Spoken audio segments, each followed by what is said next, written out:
2017 का वो parliament session कौन भूल सकता है जब देश का सबसे बड़ा टैक्स रिफॉर्म जीएसटी को मंजूरी दी गई थी। बोला गया था one nation one tax system simple होगा, करप्शन खत्म होगा और सबको फायदा मिलेगा।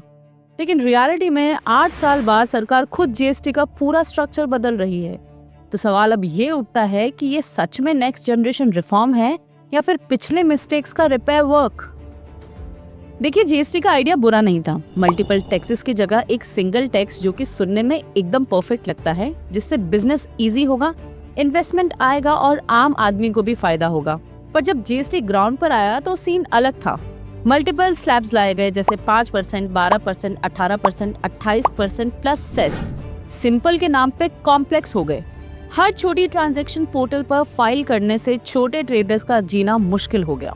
कौन सा प्रोडक्ट किस स्लैब में आएगा ये क्लियर ही नहीं था, जिससे डिस्प्यूट्स, नोटिसेस और टेंशन्स बढ़ी। सैनिटरी पैड्स, मेडिसिन, इंश्योरेंस जैसी एसेंशियल चीजें भी इस जीएसटी के टैक्स के जाल में फंस गई, जिसके कारण डिमोनेटाइजेशन के बाद ऑलरेडी स्ट्रगल कर रहे छोटे बिजनेसेस जीएसटी के कंप्लायंस में और दब गए। कई बंद हो गए और इस जीएसटी को मिला एक नया नाम, गब्बर सिंह टैक्स। देखिए, अब देखते हैं बदला क्या है जीएसटी 2.0 में। अब जाकर लगता है कि सरकार की आंखें खुली है, तो सरकार अब जीएसटी 2.0 में इसको सिंप्लीफाई करने की बात कर रही है। जीएसटी को 2 स्लैब्स में घटा दिया जाएगा, जिसमें 5% और 18% का स्लैब होगा।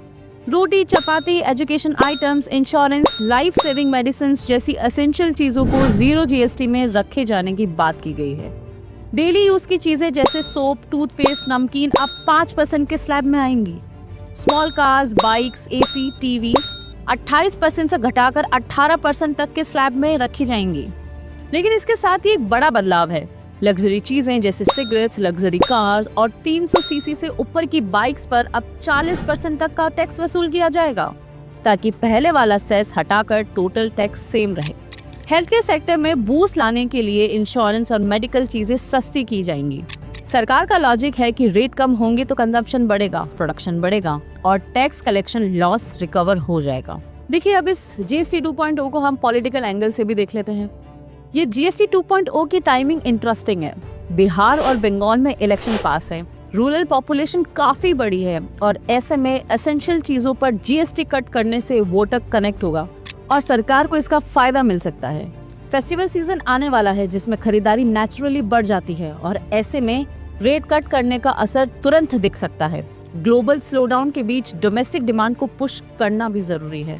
देखिए, अब जीएसटी 2.0 की हम ग्राउंड रियलिटी को समझते हैं। जीएसटी 2.0 एक पॉजिटिव स्टेप दिख रहा है, पर चैलेंजेस बाकी है, जैसे कि फाइलिंग और कंप्लायंस छोटे ट्रेडर्स के लिए भारी पड़ सकते हैं।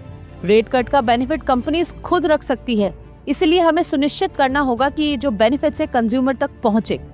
फ्यूल को जीएसटी में नहीं रखा गया है, जिसके कारण ट्रांसपोर्टेशन कॉस्ट हाई रहेगी। देखिए, 8 साल बाद जीएसटी में इतने बड़े बदलाव सरकार की पॉलिसी कंसिस्टेंसी पर अच्छे खासे सवाल खड़े कर रही है। अब इसमें आगे का रास्ता क्या है? देखिए, अगर जीएसटी को सच में नेक्स्ट जनरेशन बनाना है तो सिर्फ रेट कट्स करना काफी नहीं होगा। जरूरत है जीएसटी के प्रोसेस को आसान बनाने की। डिस्प्यूट जल्दी सॉल्व करने होंगे हमें।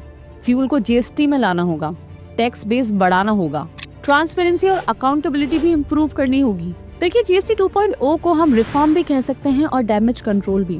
अच्छी बात यह है कि सरकार ने अपनी मिस्टेक मानकर चेंज किया, मगर चिंता की बात ये भी है कि बदलाव देर से आए और सिस्टम अभी भी कॉम्प्लेक्स है। देखिए, टैक्स सिस्टम ऐसा होना चाहिए कि देश की जनता को समझ आए, ना कि जनता को कंफ्यूज करे।